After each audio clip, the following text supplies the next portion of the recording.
One of the things that kids don't often hear is that they can do anything. I'm on a mission to inspire children so that they understand that they can take over this world.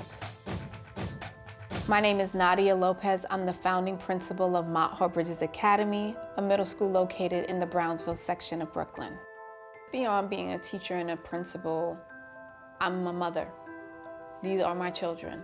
I listen to them, I love them, I won't let them fail. I know that all they need is a cheerleader. I grew up in Crown Heights, Brooklyn, not too far from this location here in Brownsville.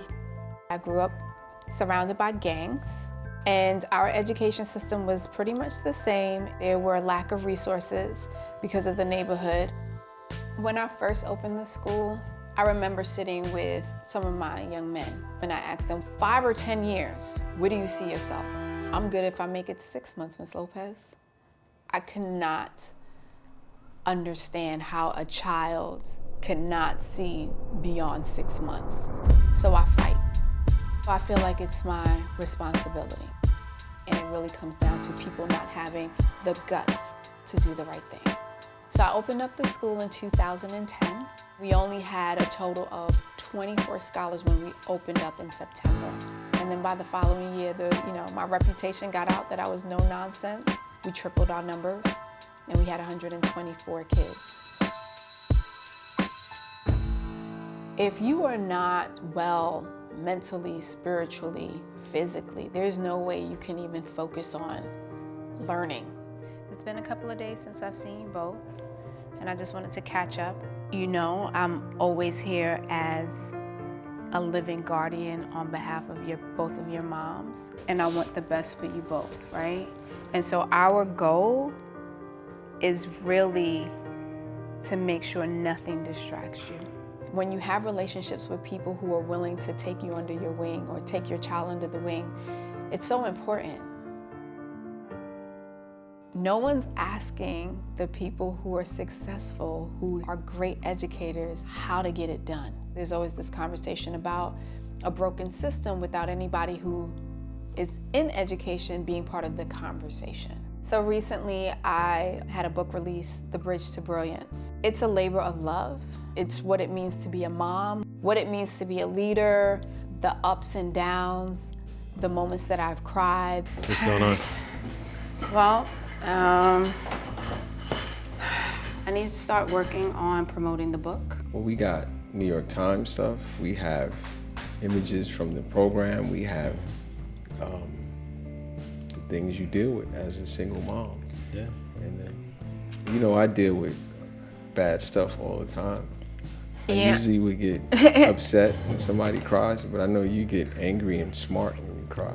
I had to fight to open a school. I have to fight to get my book out there. I have to fight for my own image, and I'm just getting tired of fighting.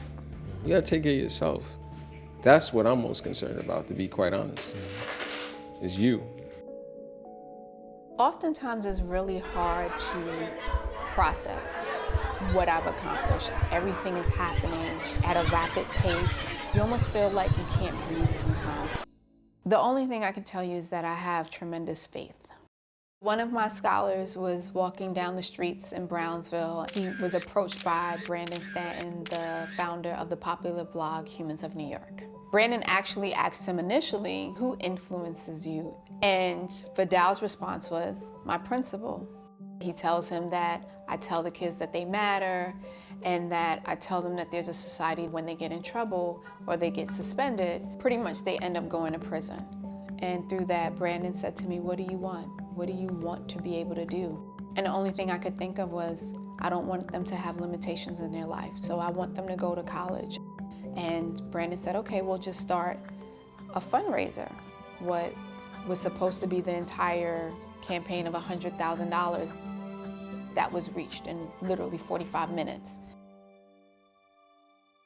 My goal really is to replicate what I have here. Beyond Mott Hall Bridges Academy, I do a lot of speaking engagements, whether it's speaking at prestigious universities. I've gone to the White House. No 2 days are alike. There's just so much that happens. But it's always that day in June when I get to see those children dressed in their purple robes and their black robes. And I feel it. I'm more than just a principal. I am a mother, an author, a speaker, and a friend. You know, I'm just proud to break down some of those barriers and really show that in the midst of what people don't expect in a community like this, there is brilliance and there's possibilities, but someone has to be able to be the advocate and the champion. And so at the end of the day, I want to be that voice.